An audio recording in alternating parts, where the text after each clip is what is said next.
and thank you so much, Martin, for inviting me here. It's great to have an opportunity to show a variety of work that I've made. I'm going to give you a very slight introduction to my background, because I know some of you know me, but some of you don't know me at all. I studied fine art painting at Chelsea Art School in the 60s. But after I left art school, I got involved in film, in the Filmmakers Co-op. One of the first people I met was Stuart, when I went to the Filmmakers Co-op to find out, how to make your own prints, really, how to make, use the processing machines that they had, and to bring down the costs, because I'm all trying to avoid the total cost of the laboratories. So I embarked on filmmaking, and I got into teaching very early, just through a sort of bit of nepotism, actually, which I won't go into at the moment. But and got some very, very talented students to work with, and we all went down to the co-op and started to do all kinds of stuff. So the 70s for me was a real crunch time in terms of learning so many different skills, and you'll see in this program quite different tendencies in my work, which is, one is the handmade film. So I've been trying, as Martin suggested, I'm not really an animator, although I work at Middlesex University with him in the animation department. I'm not really an animator, but my early work, some of it could be seen as a form of animation, so I've picked those out. And some of my later pieces are kind of time-lapse, so that's a form of animation. Anyway, I was doing handmade film, I was doing silent films made in camera, and I was doing these performances, which Martin mentioned, the one with the mirror and other ones, all around the same time. It wasn't so much later that I kind of was able to separate these different tendencies out in my own mind and work out what was going on. But I think really underneath it all is an attempt to just explore all the amazing possibilities of film and to find new forms. It's completely anti-narrative, anti-storytelling. That's where I part company with animation. That's sort of that side. I don't really have a lot of understanding of it. It's just not part of what I am. But anyway, animation is a broad church, as Martin says. So I'm going to go back to one of my first experiments in film, which I never showed actually at the time. It's called Sound Shapes. I'm trying to show a few films I haven't shown before. Anyway, I didn't show it till about maybe 5 years ago for the first time. And this is the first time I've shown this colour version in England. It was made in '72 by hand with fascination with the optical soundtrack, which is the edge of the film that creates sound directly. But I'm going to explain, I can talk about that later if you want to explain the technology behind that. It's very rudimentary technology, but it gives you a chance to make image and sound all in the same way, sort of physically working with the material. So I was investigating rhythm in this first one. It's called Sound Shaped. I mentioned that. Lights. Yeah, do you mind thumping the switch outside? Thank you.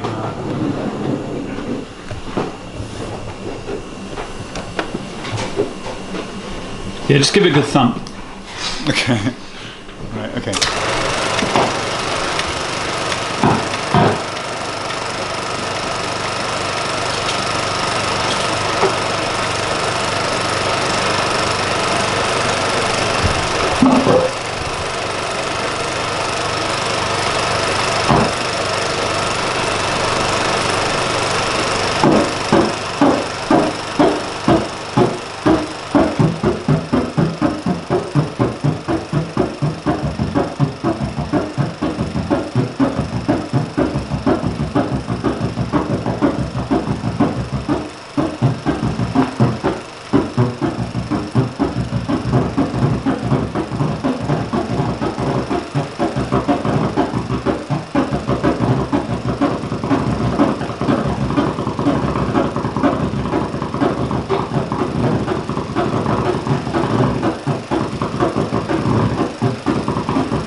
Oh, thank you.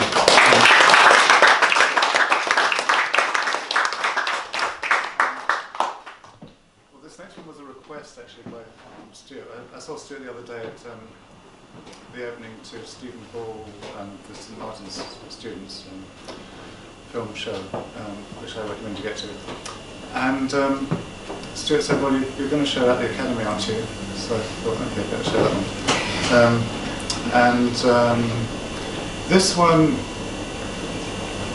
although I made contact with the Filmmakers Co-op, which does have all this amazing equipment for processing and printing, it was actually made at home on a very rudimentary little copying machine. It's just you take the film, and you all know what film this thing, because you can never be sure these days, but more people know what they don't know. But that's a piece of 16mm film.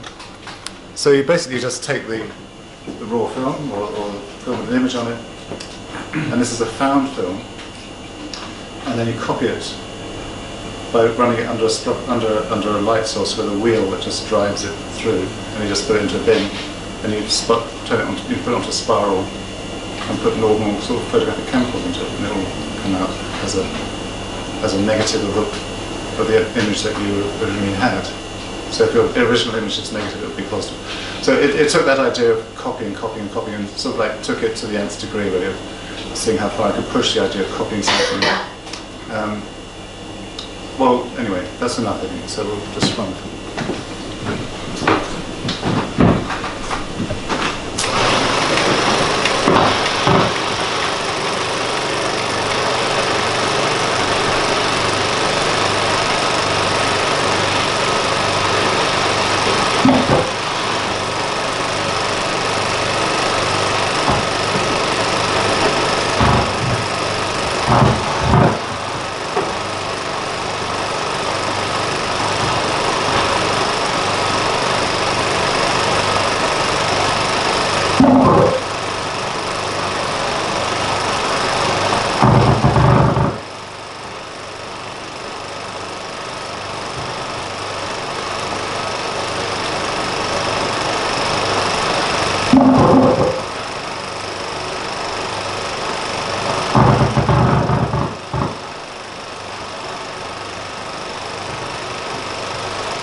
Yeah, please do. Yeah, I'm happy to take questions. I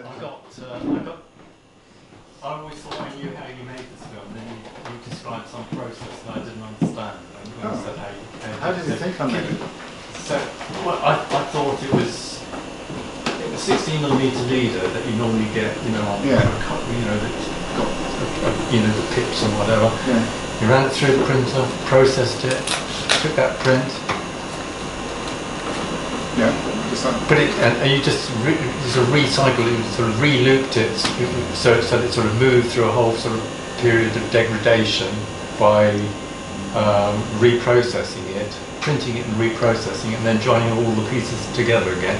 Sometimes getting the embossed effect from sort of negative and positive together. Yeah, which is useful too, I think. Yeah, but you seem to be describing something else. No, it's just the machine I used was not the. I didn't do it actually at the filmmaker's help. On their debris contact printers, which are like big industrial machines. I did it at home on a little sprocket wheel, which is used for for counting the length of the film. Really, I think. She just did it in the dark, then, presumably. I did it in a safe light with a safe light. Because black and white stuff you can use in a safe light, and. You could do it with a torch actually, it's easy. You can just expose the film with a torch and wind it by hand if you want. You can just lay it in strips under a piece of glass and turn the room light on. There's various ways you can do it.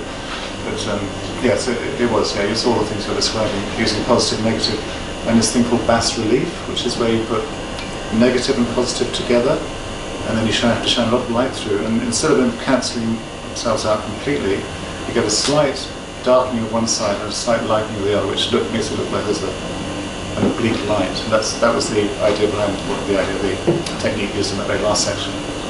Can you say something a little bit about the rhythm of the composition? It seems to me that there's a key mathematical element of the images pulsing, how they repeat and so on. You have the countdown and so on. It seems to me that there's something mathematical happening there. Is it all done? Well, there's a lot of mathematical happening in the first film.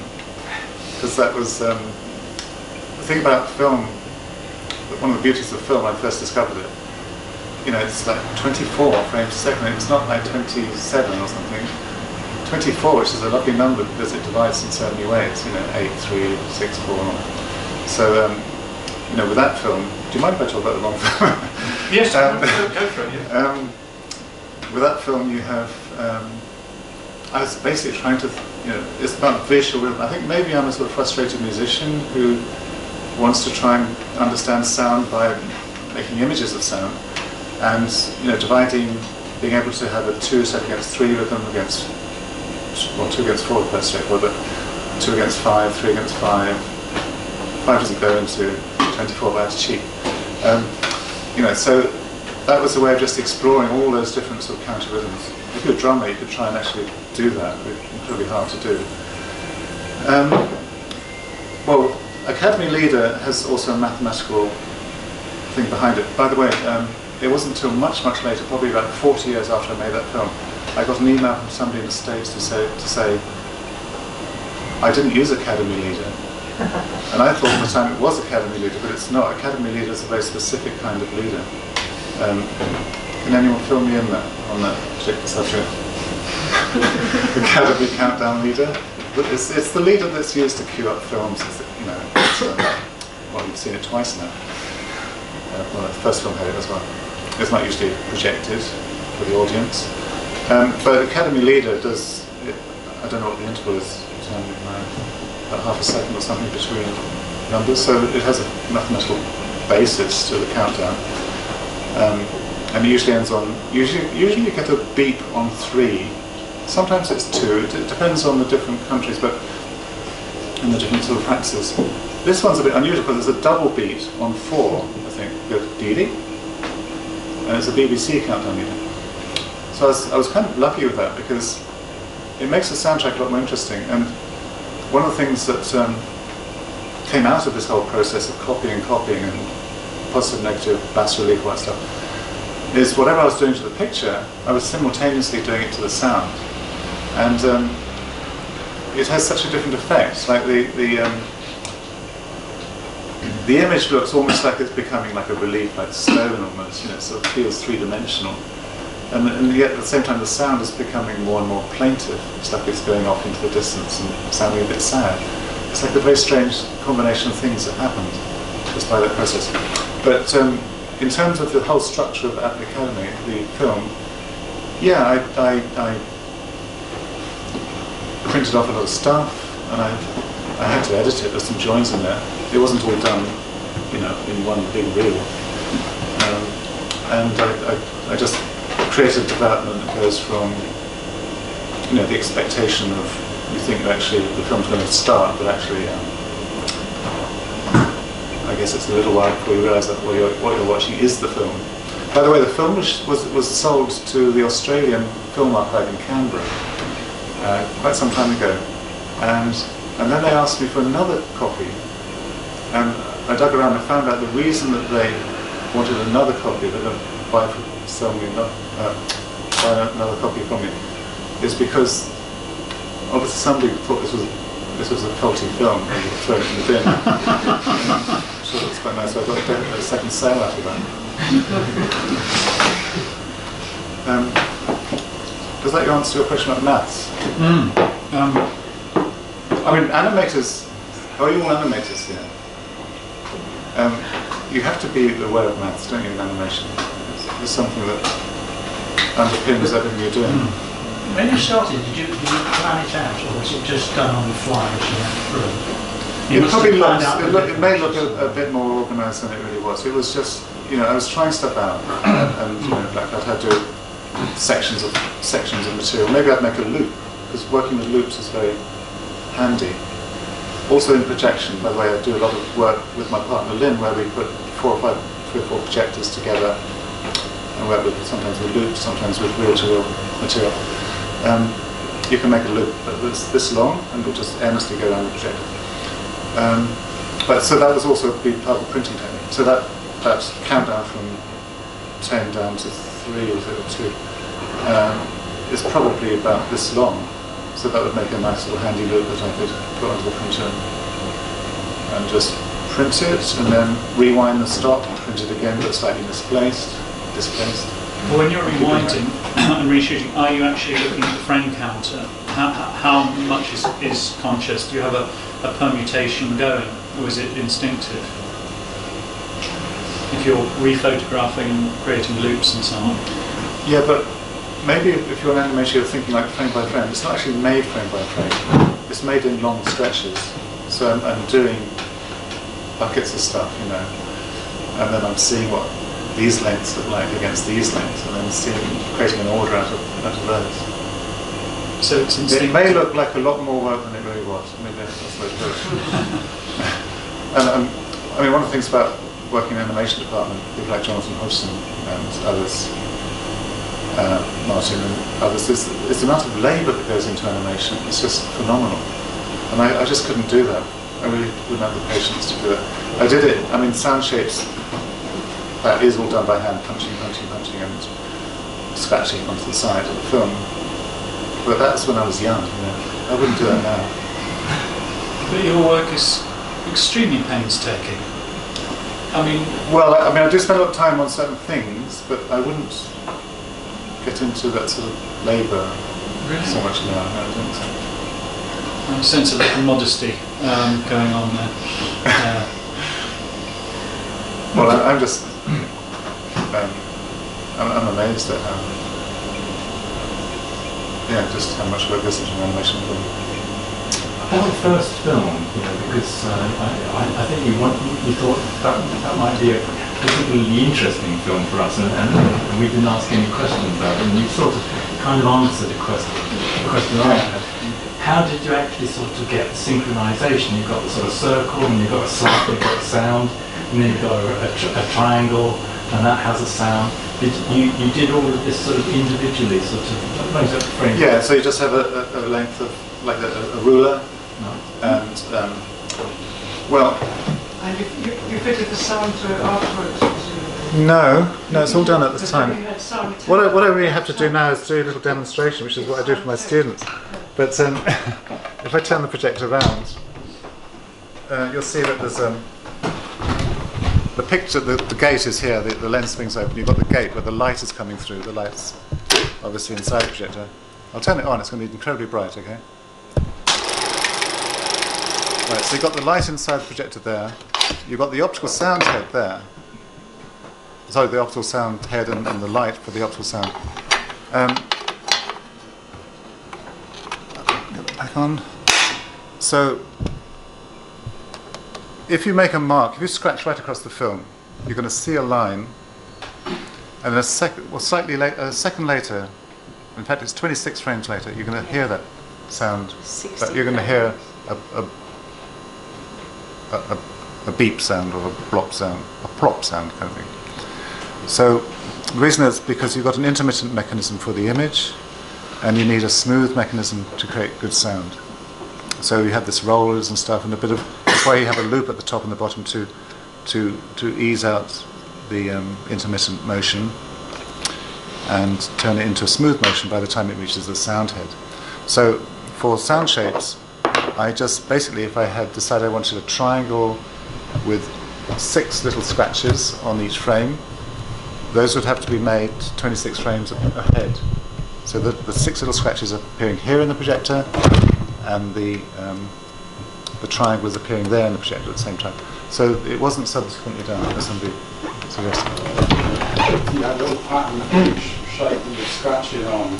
Yeah, well, what I thought I'd do is just try and create some kind of recognizable sound. It didn't have to be a beautiful sound, but something that I could identify every time I saw a triangle. It was going to have a certain sound attached to it, and you can just by hand, you can just about create, enough variation, because each one it's only one frame of sound that's happening, and it's only one frame of picture that's happening. But within that, I could create just enough to differentiate between the different shapes and give them each their own sort of sound character, as it were. So did you do a bit of mucking about with just the optical soundtrack of trying different things out to get different sounds and working out how? Yeah, I must have experimented quite a lot. I've done a lot of work with optical sound, and I've done a DVD, and I produced a book which goes in with a DVD, which explains all my processes, which I'm sort of explaining to you now. So yeah, I've done a lot of work. I mean, you can use chemicals to create soundtracks. I'll show you one or two now coming up, which involve images that are shot with a camera, which then create soundtracks. I've got a film coming up, the second one after this next one involves that technique. So it's turning into quite a technical session here. You're talking to animators. Right. How long did it take? Which one? How long did it take? This one? Sound shapes, for example. Sorry? How long did that one? In time, I mean, I take you to do it. How long did it take you to do it?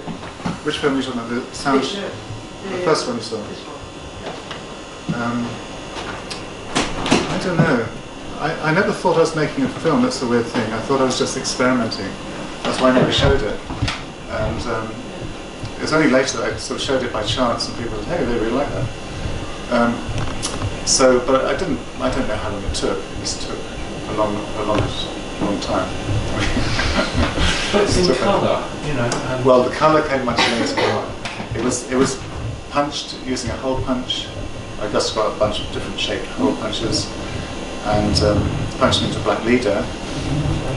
And then, much later when I could afford it, I got some lab prints made. I had about 4 or 5 made. I can't remember why I had so many made. And I thought I'd just try one with colour. And just got the marker pen. So this is the original. And so it's not the original film. You would have the actual punches in it. This is a print, and it's got original hand colouring on top of it. That was lovely. When you say you hand coloured every frame, Yeah. that's a lot of hand colouring. No, it's not. No, you just get a marker pen. It's animation. No, it's not a lot of work. You see a circle, you just put a red bit of marker pen on top of it. That's all it is. Okay, It's not like a long. It's not like there's only one frame for each one, and they're separated by like every 12 frames. This will take long.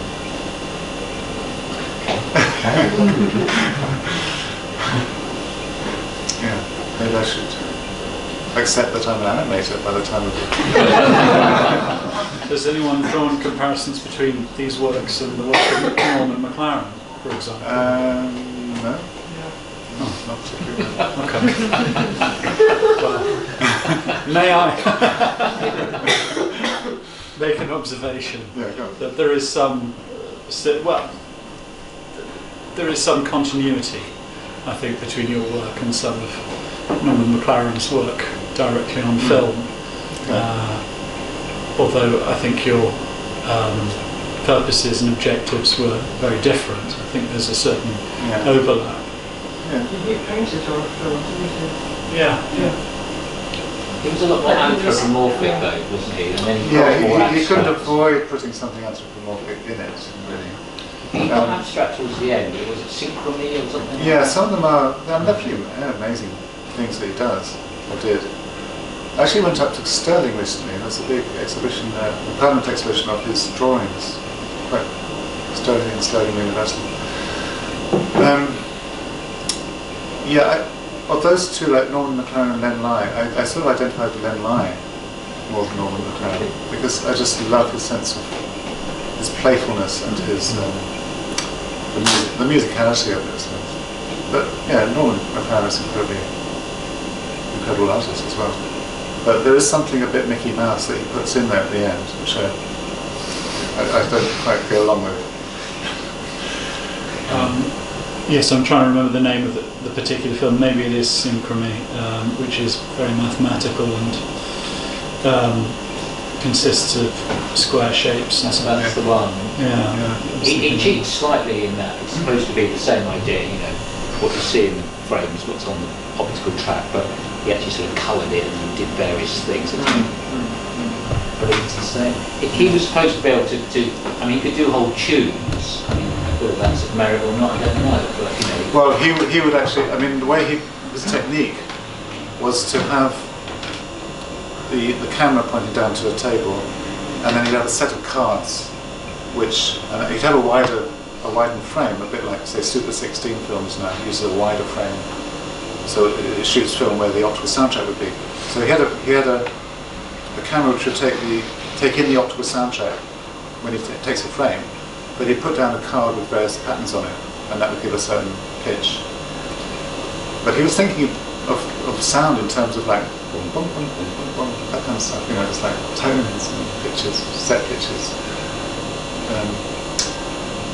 I can't imagine him doing noise. Really happy with that. Shall we move on? Yes. Unless there are any more questions.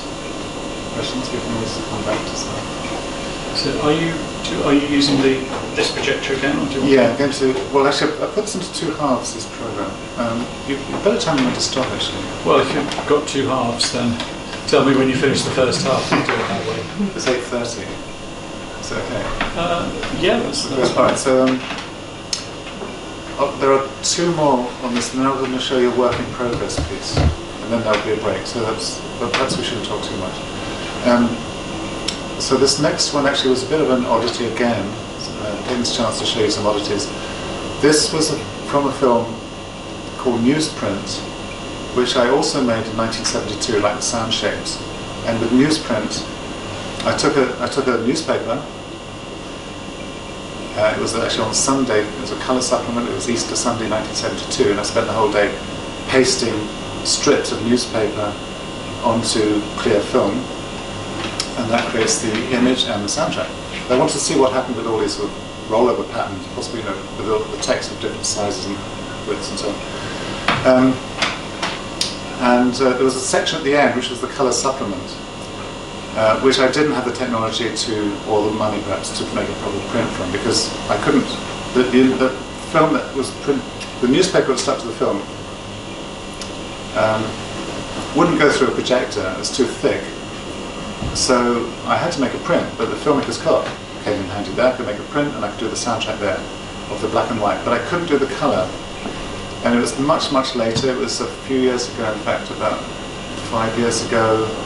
An archive in Amsterdam got hold of this film, and they said, "Is it okay if we do a print of the colour section too?" I said, "Fine, yeah, do that." And so now I've got this little colour section at the end, which I've never shown in this country, I don't think. I've shown somewhere else. Unfortunately, it doesn't have the soundtrack. So this is the colour coder, should we say, from Newsprint. And I have to thank a man called Jan Scholten, who's the Dutch man at the Netherlands Film Archive, who optically printed this, which is another kind of printing, but we should talk about later if you like.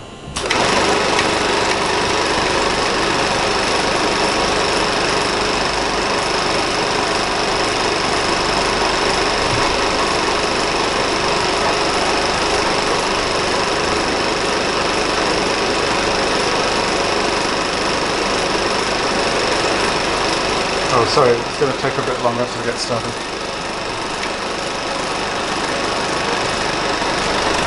Oh.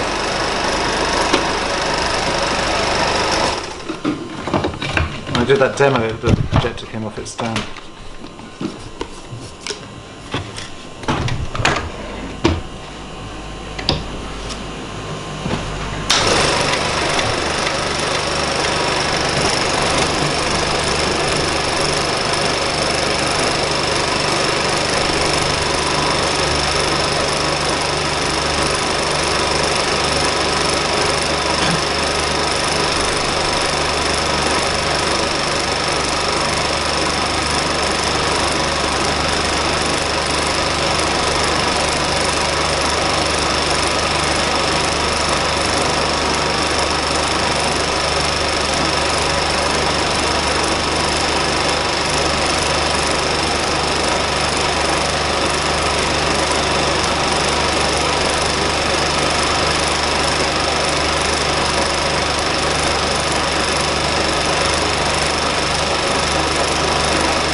So I'm going to run straight into the next film, which is called Night Train.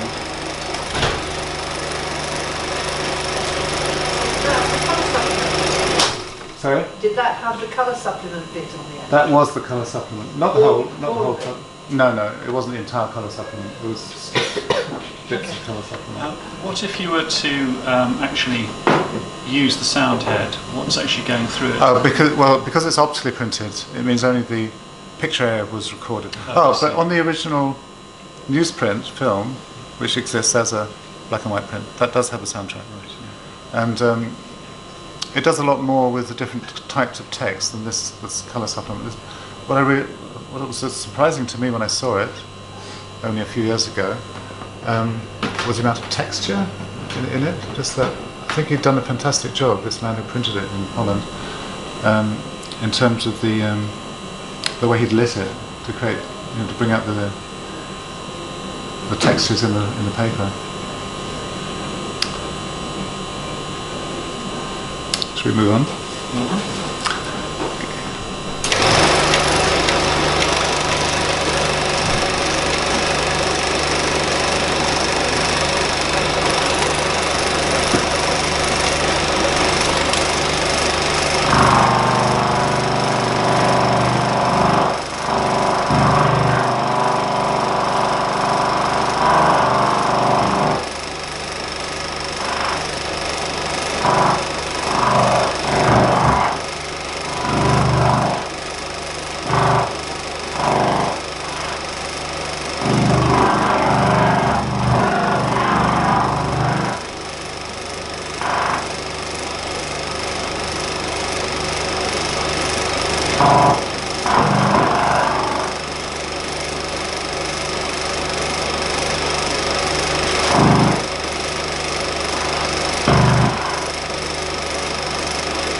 Well, I'll explain how this film was made.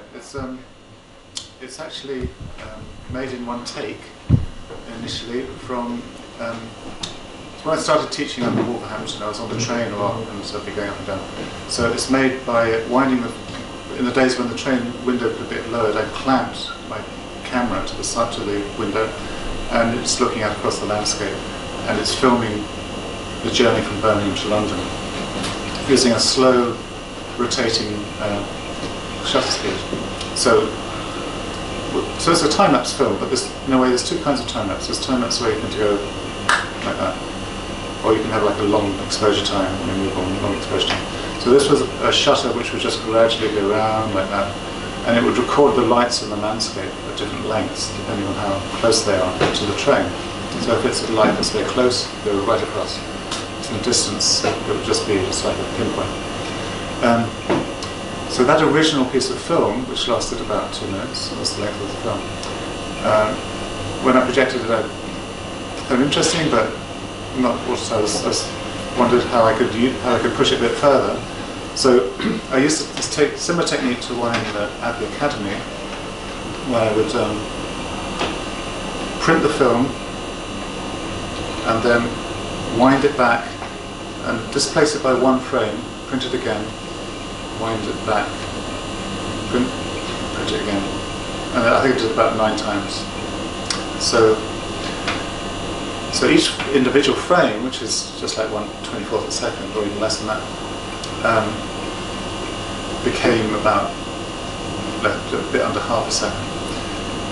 So the way I sort of think about it, the animation sort of way of looking at it would be, say you had a pile of totally transparent acetates, those see-through or gels, or cells, they call them, and you had an image, a fresh image on each one, a new image, and they're piled up. And then you take one off the bottom and you put a new one on the top, and you keep doing that. It's that sort of idea, so that all the frames are blending with each other. It's like an incredibly multi-layered visual mix of adjacent frames. Got it? Just what did you shoot on? That's the first stage. Or? Yeah, shot on the Bolex camera. Yeah. And apart from one or two things, actually, yeah, that was shot on Bolex, yeah, because with the time-lapse mechanism that I had, which is a very rudimentary one running off a big battery, it would take a whole roll. Yeah, it wasn't quite the whole roll. So when he pulls into that station, suddenly everything sort of, for a moment, becomes clear what it is you're looking at, and then the train goes off again, and it's just like streaks of light. So you can show that film in some context, and people think it's been like orchestrated or something. Anyway, that was the picture side. Now the sound, I wasn't thinking about sound at the time, optical sound, but later I thought, hey, this has got all the ingredients of being a really interesting soundtrack, because it's got lots of horizontal lines. If we had that, and some of them quite fine, that gives you quite a variety of sound. So I used the technique or a technique that I developed to copy the image area into the soundtrack area. And what was that? Can you describe that? Oh, you really want to know? Of course. I'm worried about people falling asleep with all the technical explanation. But it's very... okay, so you make a spare print and you slice it in two down the length. There's a thing called, those who work with film, amateur film, a generation ago might have been using standard 8 film, or Super 8, which is 8mm wise. But standard 8 is a 16mm width film, which is put through a splitter. It's basically a little round gadget, and you put the film at one end, pull it through, and it splits it into 2 8mm widths. So it's like a sort of commercial way of using existing filmmakers' film stock to make an amateur film gauge. And so I put it through one of these splitters, so now I've got the same film. I just rolled it over, and then I taped it, like every 12 frames or so I've got a bit of tape across, transparent tape. And that's the soundtrack, and that's printed separate. So the soundtrack is sort of the middle of the image, roughly? What you're hearing would be sort of just off the middle of the image, as it's rolled over. And then, fortunately, the filmmaker's co-op has a machine. Actually, it's still in use by Four Corners in Bethnal Green. They've adopted that same piece of debris contact printer. They have this debris contact printer would allow you to print a picture, but then there's a sound head. But the sound head was fed by a separate reel, so the picture reel would be like this, and the sound reel would come like that and go over the sound head. It's a little bit complicated, but it sort of works. And then you have to sort of sync up the pictures, the sound, and make sure it's all working together. But I made about 4 films using that technique, and they all use vertical, horizontal lines. Well, they use horizontal lines, but in one, which is actually railings, which I brought with me, but I don't think I'll show because there won't be time. That has railings, but then I have to put the projector on its side to get. I put the camera on its side, and then I have to put the projector on its side to get everything to look horizontal. Do you still have to do that? I mean, if you showed that now, would you have to put Yes, I would be putting the projector on its side. And just have a vertical image. Yeah. This is very old school. Right, the last thing before we have a break, I'm just going to show something which, just to show that I'm still kind of trying to be active in this area of work, as well as new technologies, digital technologies. I'm going to show a piece called Ramjet. And I've never shown it as a strip before. This is just a work in progress, okay, so don't expect something that's not going to happen. Here we go. I don't know.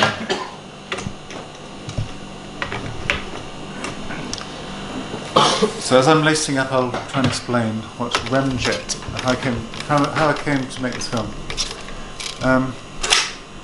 I do an introduction for handmade techniques at Middlesex on the animation course, and I was trying to find what kind of material I could use to make, for people to scratch into and so on. And I had a lot of old colour film stock, which is all raw film that was designed to go in a camera, but it's colour, and you scratch through it. Unfortunately, you don't see what you've done, because it has a thing called a Ramjet backing. Ramjet is a removable jet black backing, which is actually, it sounds so technical, isn't it? Anti-halation layer. So it stops the light bouncing around on the film and making a blurry image. So halation, the word halo comes, it's a variation on that. So it stops halos around the image. So it's used on colour film stock, but not on black and white for some reason. And so I discovered that I could scratch on, if I scratch on both sides, then I could see the bits where the images overlap. So that's what I did. The sound needs a bit of work. It's it needs very careful filtering to get a decent quality sound out of this, and a bit more amplification power than we have here.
experimenting actually with this thing here now. This is the IP loudspeaker, and if you get a speaker and you put a bit of paper on the top and you blast it with sound, it goes, you get actual physical, flapping of the paper on the actual cone of the speaker because the air is actually moving, and that's the kind of thing. If I was to turn that into some sort of installation, which is possible by looping it, I might develop that sort of idea, but so that the actual physical marking, which creates the sound in the image in the first place, becomes evident in the way it's actually, affecting the physical space that you're in. I mean, it is anyway because it's emitting sound waves, but it's more evident if you're doing this effect instead of paper flapping around as a result of the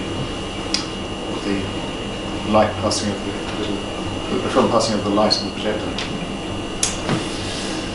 So that's really... So, is that how the image was made? That you're actually you're sending a sound to the paper, instead of vibrating the chassis, it's not the cover, and then you're... The cone is vibrating the what's it, yeah. That's it, and you're filming that. I'm not with you. No, okay. I'm sorry, I'm done, so I'll wait for the tea. Perhaps we all need a drink. If anyone wants to look at the film itself, you can just see it's got scratches on both sides, and it's where the scratches overlap that you get these sort of sparkles. I'll try and think about that. How are you actually scratches? Huh? How are you actually scratching it? By literally scratching it yourself.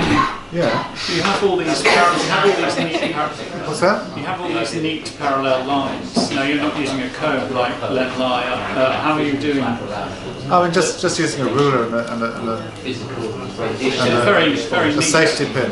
You can do it if you just have to get organised. Just lay down the length, move it slightly. Yeah. How do you decide how long each scratch should be? Because it seems, again, there's a rhythm.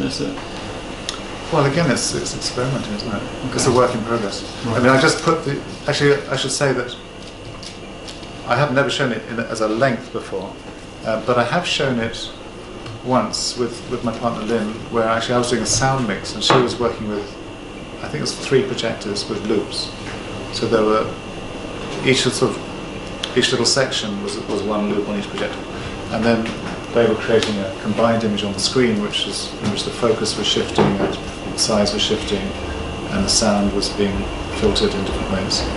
So it was I really thought of it as a performance, because over the last 10 or so years, working with Lynn, I've been doing largely performance work, which like multi-projection performances where we'd work with, I mean 6 was the most we have, it's a bit unruly, but from 2 to 6 projectors, and trying to create films which are happening sort of in the moment of watching them in a way, because they're live performances and they'll never quite be the same again, that particular sort of combination of material. So this, this is something that could happen, could have a life as a linear film as well. Any more thoughts, or should we have a quick break? Yeah. Okay. So about 10 minutes, something like that. Guy, what is your drink? What is your? Oh, I think it's my turn to buy a drink. Well, I was thinking. I've got a volunteer who's going to buy you a drink. Actually. Well, look, can we have a big round of applause for Guy?